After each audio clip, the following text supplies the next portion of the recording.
नमस्ते बहन, देखना आज हमरे से अपने गांव के बचपन वाली कजरी गावत चल रही। सुनत जाओ, अच्छा लागे तो कमेंट में ज़रूर बताओ, ना अच्छा लागे तब वो कमेंट में लाइक कमेंट में जौन भी मन कहे तौन लिख दिहो। चला शुरू करें। अरे अपने निदिया के कैनवा दवाई पिया के तो हई जगाई पिया ना। अपने निदिया के कैनवा दवाई पिया के तो हई जगाई पिया ना।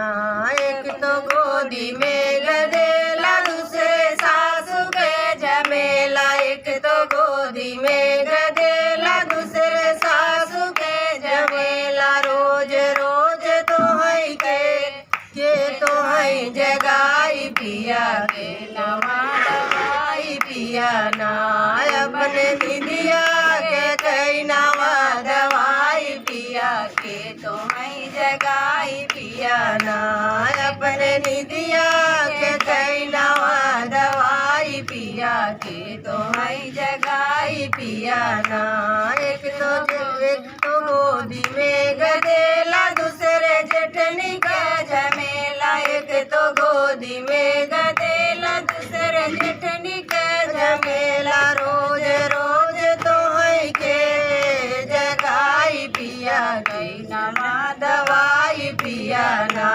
रोज रोज तो हई के जगाई पिया के नवा दवाई पिया ना।